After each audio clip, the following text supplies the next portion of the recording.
bong bong không vui chẳng học như trời trăng mà tháo về để dương tinh máu nó cho cá tháo trong việc kha nhớ cá mà việc kha dương lo tới việc kha dương đợi dương được lấy dương ngủ tháo đúng hai dương vô một mưa sân thả táo việc kha on bà kha dương cũng lo cứ kha hô mình ca món còn tập khá cứ ha hộ cào tê ở trái cào tê mà nó ngày ngày hai đứa ní con thuê tam mà tới vô một lục người hai đại lúa của con ở đằng thả khá đưa mình thả này nâng người dần ok con từ thuê tam mà chuẩn bị xua bong ôn thì ngày ní mà miên mà hộp mai mà hộp xe tem đong bong ôn ơi và lại thay sro chắc mà chui thẹn một hộp không má người nó ba một hộp ấy đấy không hai số đây con mua được ở cái ngày ní mà miên một hộp xe mua tiết để tươm được nhà một đó thay cứ tháo nhà bị sọc mài máu cứ bàn hộp play tháo trắng nhóm vô một phần hai bong ôn con muối trong slow của cô tháoมือรูปตามรูปประมวลประบอบมาจำลองมาในชนาวได้เราไปยังจัดเตอร์ฟอนักวิจัยปีจอชนาวมาเนี่ยจ้าจัดจังคือจังให้ผู้ไอ้ยังโยกไปสุดไม้เมาส์ว่าสนิทยังจัดเพลียมยังตามตะเพลียมคือแบบเป็นปอยจังไอ้จะซอแย่ผู้ยังโยมาได้จ้ายังโยเมาส์việc đặt cọ tới vì từยังจังไอ้นะจ้าจังกลายเป็นเรารู้จิตนาวหลอดได้ช่วยนาวปลายจำลองกับโค้ดนาวนั่งมาเป็นปลายไอ้คลาดดับใบสายสองแถมมาlo có cô tháo bà tam cái nút cái xó đặt tại sợi mà ra sợi mà re hay được sợi mà rung ok chấm lỡ mà này là hai được nông nút mà má miên bà lái tháo sợi mà rung đã đâm đã khuôn ai mà đâm luôn ai được nông tiền này sợi mà rung này cứ nơi tận năng hai ní spray living ní nhóm đồng đáng chùm nút sợi mà reไปเมามาเนี่ยไปเมาจ้าโอเคจังมีเจียนวิ่งโดยที่ติดจ้าสำหรับบรรลัยกับโก้ทนอดเป็นสายซ้อมไทยมันคือมีไปเมาลายทนอดยังจัดห้อยhaiหนังลับมารุมhaiหนังจังจุ่มดีจูก่อนจังจุ่มดีจูนังมาโยงเมาเจียนเวียบันเต็กบนหนึ่งโยแต่สลอยังเจียนเวียเจียนจ้าเจียนถ้ามันยังเจียนเวียยังมันสลอหมองเจียนเวียแต่ผมเอาเวียคลังเฉินไปจังไงจองโยคลังไปจังคลังแต่จุ่มไปยังอัดเจียนบ้านได้อัดเจียนบ้านได้แต่ดูวิสวไปเวียดูชาดังอย่างไม่ได้ดังไงควรมาแต่เจียนแต่จังอย่างนี้ถูกเหรอจ้าเจียนจังอย่างนี้ถูกแต่ในซอlà chưa mònไอ้กอมอนติดตัวนี้มาđặt có chiên làm mấy châu được nông đằng này ok ចឹងបន្លែសម្រាប់សាច់គឺមកមានតែឆ្អឹងជំនីជ្រូកហើយនឹងតែមន់បន្តិចមន់ហ្នឹងយើងដាក់យកជាតិមែនចាហ្នឹងដាក់យកជាតិទៅអូខេចុះគ្រឿងផ្សំនៃត្រឡប់កូនហោនេះមានទៀតមានសក្រីបុកចាមានសក្រីបុកមានខ្ទឹមសមានរំដេងមានរមៀតហើយនឹងខ្ជាយអូខេហើយនេះប្រហុកហើយនេះអង្ករលីងហើយពេលនៅពេលដែលខ្ញុំស្លខ្ញុំថែមទឹកត្រីបន្តិចហើយនឹងស្ករបន្តិចបើមិនជាវាអត់មាននេះទេខ្ញុំត្រូវថែមអំបិលបន្តិចបើមិនជាមិនថែមអំបិលទេគឺសម្លនឹងតែភ្លាវអូខេដូច្នេះមានតែប៉ុណ្្នឹងទេចាគ្រឿងដែលថាសម្រាប់ស្លត្រឡប់កូនហ្នឹងគឺម៉ាម៉ាមានអំបិលស្ករទឹកត្រីអង្ករលីងប្រហុកហើយនឹងគ្រឿងដែលយើងបានបុករួចហើយណាបងប្អូនណាអញ្ចឹងដល់ពេលទីទៀតម៉ានឹងក៏ចាប់ដើមមកស្លោះខ្ញុំនឹងបន្តវីដេអូជូនបងប្អូនទៀតថ្ងៃនេះម៉ាម៉ាបានសម្លកកូរថ្នោតសម្លខ្មែរម៉ាម៉ានឹង5ម្ដងទៀតនៅពេលដែលយើងស្លោហើយយើងបង់ស្លឹកក្រូចសើចជាចុងក្រោយបន្តិចដែរទៅនេះម៉ាម៉ាគាត់ច្រាមប្រហុកត្រីកាភ្លៀងត្រីហ្នឹងមានឆ្អឹងតិចចឹងម៉ាគាត់ត្រូវច្រាមតែបើសិនជាប្រហុកសាច់យើងមិនច្រាមទេម៉ាណោះចាប្រហុកសាច់មិនច្រាមអានេះក៏ប្រហុកសាច់ដែរប៉ុន្តែខ្ញុំទៅច្រាមពូខ្លាច់កែលោកគេជាមកអត់ស្អាតអីចឹងគាត់ខ្លាច់វានៅ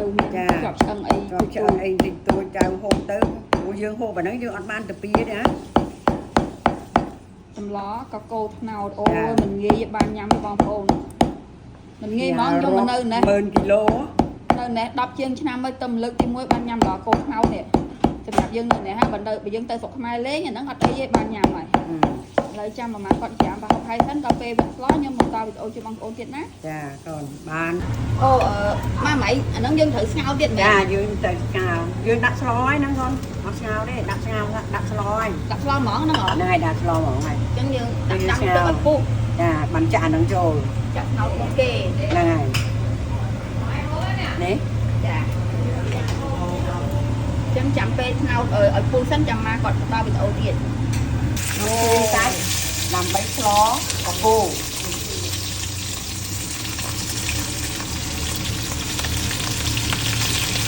កាលណាយើងឆ្លកកូរអត់ជឿសាច់វាអត់ទៅឈ្ងុយទេ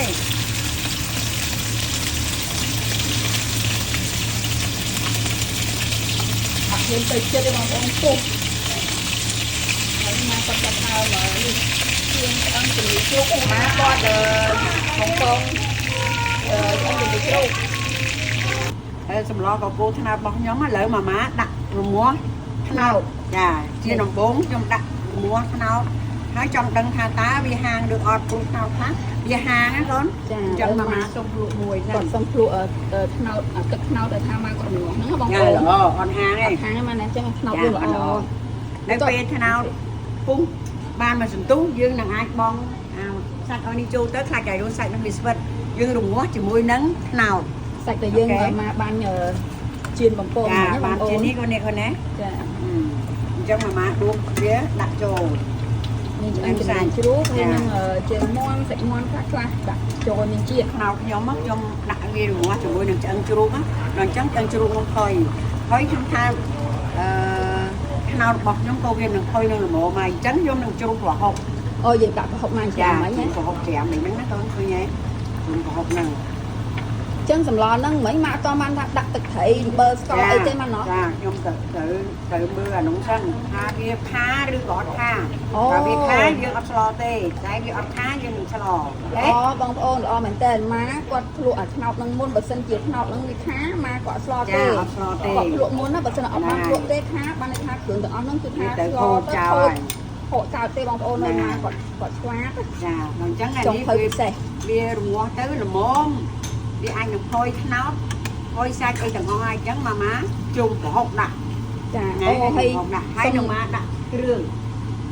សុំកាត់មកបន្តិចឥឡូវនេះដល់វគ្គមកស្លកោថ្នោតហើយរឿងគ្របឆ្នាំងមិនគ្របនេះតើមកគ្របអត់ អត់ទាន់ដល់ម៉ោងគ្របទេ ព្រោះអី របស់ម៉ាអត់ ស្លនេះមកមានសាច់មាន់មកមានឆ្អឹងជំនីជ្រូកកាលមុនមកថាខំមកហ្នឹងដោយសារមានសាច់ត្រីមកអត់គ្របទេតែឥឡូវឆ្អឹងមាន់ ជំនីជ្រូកក៏ម៉ាអត់គ្របដែរចា អូខេ សម្លរបស់ម៉ាគឺម៉ាអត់ចង់គ្របទេកូន ចាមានបងប្អូនយើងគាត់សួរយើងច្រើនដែរ អញ្ចឹងណាក៏គឺអត់គ្របម៉ាអត់ចង់គ្របឥឡូវម៉ាដាក់គ្រឿងចូលនៅសម្លហ្នឹងចា គ្រឿងបុក គ្រឿងដែលបុក ព្រោះឯមានបងប្អូនយើងគាត់ចូលខមមិនថាអូពិសេសមកព្រោះឯពេលមកគ្របចឹងទៅចឹងពេលគាត់ឆ្លប់ពីមុនអីធំក្លិនត្រីណា ចា ឥឡូវគាត់ថានឹងគាត់នឹងសាកល្បងធ្វើតាមម៉ាដោយថាស្លមានត្រីមានអីចឹងគឺថាអត់គ្រប់តាមម៉ាដែរចាំមើល ចាថាមើលមិនអូនចៅអូនកូនក្មួយទាំងអស់គ្នាក៏ប្រាក់មកវិញផងថាតាអត់ដាក់គ្រឿងនេះគឺយ៉ាងម៉េចហើយមានក្លិនយ៉ាងម៉េចណា ដាក់គ្រឿងឈ្ងុយមែនតើបាញ់មកដាក់គ្រឿង ស្ទើរថែ តែ ម គ្ តិ រឿង ច មក ទៅ ថែមគ្រឿងតិចទៀត ចា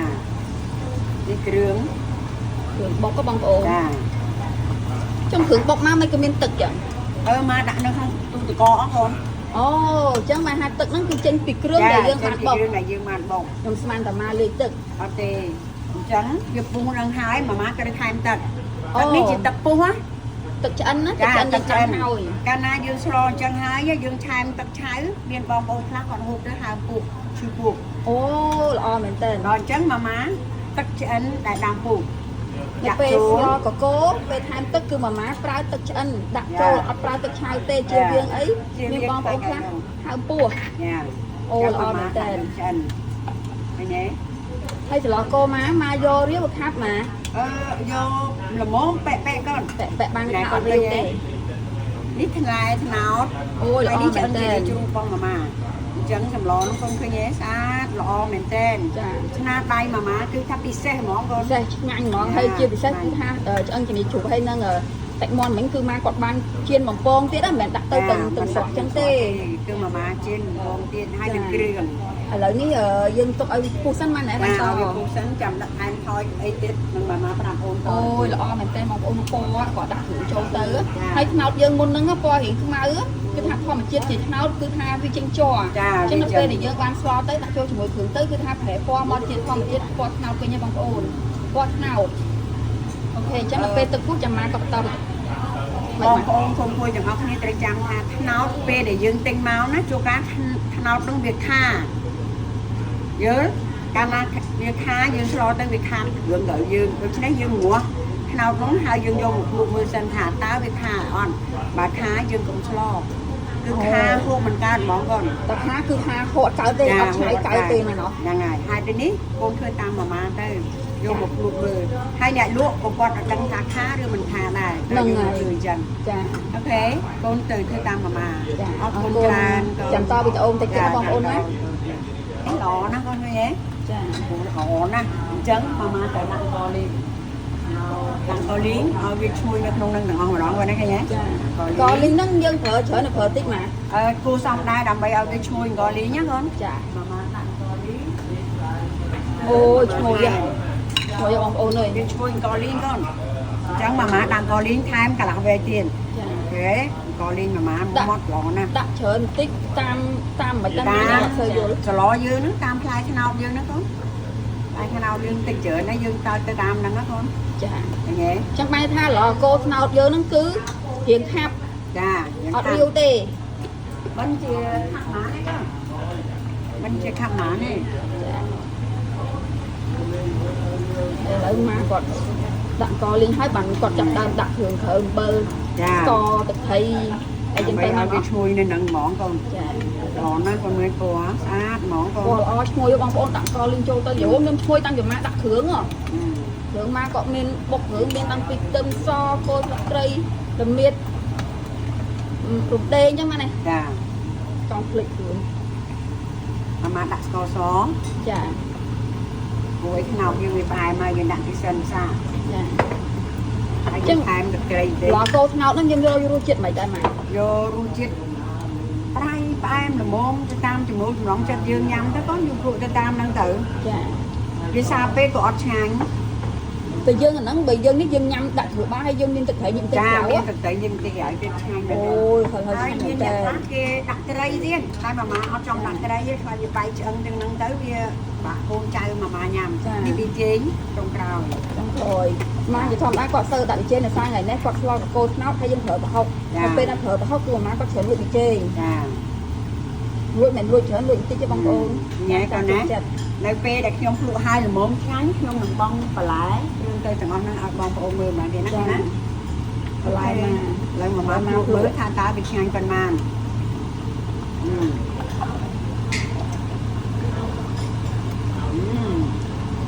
ឆ្ងាញ់កលីងតែវាយើងសាបតិចក៏សាបតិចចាតាមតិចខ្ញុំថែមទឹកត្រី ចា ថែមទឹកត្រីប៉នេះ តែបន្តិចទៀតបើគេចង់ប្រែយ៉ាងហ្នឹងគេថែមទឹកត្រីក្រៅ ថែមក្រៅទៅ ឡកូនថ្នោតអូយសម្លខ្មែរមិនងាយទេបងប្អូនអើយខ្ញុំនេះមកនៅនៅដែរឡកូនថ្នោតម្ដងទៅម៉ាឆ្លោទៅឆ្ងា ញ៉ា យ ំ ហូប ហ្មងកូន ញ៉ាំញ៉ាំ អញ្ចឹងឲ្យកូនចៅសម្រាប់បន្តិចណាដល់ពេលឆ្អិនមកបងបន្លែនឹងឲ្យមើលកូនចៅ បន្តទៀត ទឹកសាច់ហើយនឹងឆ្អឹងអីគឺវាផុយល្អណាកូនណា ចា អញ្ចឹងជាកិច្ចចុងក្រោយម៉ាម៉ាដាក់បន្លែចូលហើយណាកូន បន្លែស្បៃខ្មៅ ចាស្បៃខ្មៅជំនួសស្លឹកបារាំង ចាអូយឈ្ងុយមែនទែនបងប្អូនអើយតែអញ្ចឹងម៉ាក៏ថាមិនដឹងញ៉ើឲ្យឈ្ងុយឲ្យឆ្ងាញ់ទៅបងប្អូនមិនទៀតទេ មិនដឹងផ្ញើតាមណាកូន តិចទៀតចាំខ្ញុំថតវីដេអូដើមមរុំម៉ាម៉ាឲ្យបងប្អូនមើលដើមមរុំដាំក្នុងផ្ទះហើយបេះស្លឹកម្រុំយកមកស្ងោរយកមកស្ងោរយកមកស្លកកូ ស្លឹកម្រុំ យកមកស្លកកូ នេះស្លឹកម្រុំហ្នឹងគាត់បានប៉ុណ្្នឹងហ่ะឈ្ងុយដែរដែរស្លឹកម្រុំ មរុំ ដែរ ម៉ាដាំគាត់ថែមរុំហ្នឹងណា ឥ ឥឡូវដើម្បីយកស្លឹកយកមកស្លកកូថ្នោតកាត់ដើមរុំមកឡើងតងិលអស់លីង នេះបានជាកិច្ចចប់ដល់ពេលណាម៉ាម៉ាញ៉ាំចាំម៉ាម៉ាឲ្យកូនមើលម្ដងទៀតណាកូនណា ចាអញ្ចឹងដល់ពេលដែលយើងចាប់ដើមបងបន្លែជូនហើយគឺយើងបិទភ្លើងហ្នឹងម៉ែនេះ ហ្នឹងហើយកូនមើលកូនឲ្យគាត់មើលចម្រោះតិចទៅចម្រោះសឡ ឥឡូវម៉ែដួសតិចមកដួសលើ នេះមើលក្នុងហ្នឹងបានទេកញ្ញានេះ នេះ អាប់ណា អូយល្អណាស់បងប្អូនឈ្ងុយឈ្ងុយមែន ឈ្ងុយមែនទេម៉ាម៉ាអត់ថាលេងទេ ចា ចាំពេលដល់វគ្គម៉ាម៉ាគាត់ភាសាភ្លក់ចាំខ្ញុំបន្តវីដេអូជូនបងប្អូនទៀតណា អត់នៅស្រុកខ្មែរគេដាក់ស្លឹកម្រះណាកូន ចា ណា អូខេ ណាអូខេបានបាយកូន ឥឡូវនេះសម្លកកូរថ្ងាត់ផងម៉ាម៉ាគឺថាបាញ់ឆ្អិនរួចរាល់ហើយម៉ាគាត់ចាប់ដើមពិសាហើយនឹងភ្លក់ជូនបងប្អូនមើលបងប្អូន នេះម៉ាម៉ានិយាយមែនទេ ចាឡកកូរថ្នោតត្រូវមានម្ទេស ហើយកត្រី ត្រីឆ្ងាញ់ណាបងប្អូន ម៉ាម៉ាឃ្លានណា ខ្ញុំមកថតនេះក៏ឃ្លានដែរបងប្អូនឈ្ងុយមែនតើខ្ញុំឈ្ងុយពេលដែលម៉ាគាត់ចាប់ដើមដាក់គ្រឿងចូលឈ្ងុយពេលហ្នឹងម្សាហើយមួយទៀតអង្គលីង ហើយបងប្អូនកូនមួយទាំងអស់អញ្ជើញមកពិសាបាយជាមួយខ្ញុំកូន ចា ខ្ញុំនឹងកៅឆាយគេមុនដំបូងថាតើស្លកកូរថ្នោតនោះមានរសជាតិឆ្ងាញ់ប៉ុន្មានខ្ញុំនឹងចាំឲ្យបងប្អូនកូនមួយទាំងអស់គ្នាមើលណា ចា ហើយខ្ញុំនឹងដាក់នឹងទឹកម្ទេសជាមួយនឹងទឹកត្រី ម្ទេសទឹកត្រី ឆ្ងាញ់ធំក្លិនម្ទេសគូឆ្ងាញ់ដែរ ឈ្ងុយហ្មងណា មកបងប្អូនកូនមួយមកណា ចាឆ្ងាញ់ ជាតិហ្មង ឆ្ងាញ់ណាស់កូន ពណ៌សម្បល់ស្លក ធំ គោ ក្លិនឆ្ងាញ់ណាស់ណាយ៉ា អរគុណច្រើនម៉ាម៉ាដែលបានប្រាប់បងប្អូនពីរបៀបសម្លកកូរត្នោតខ្មែរ អរគុណកូន ច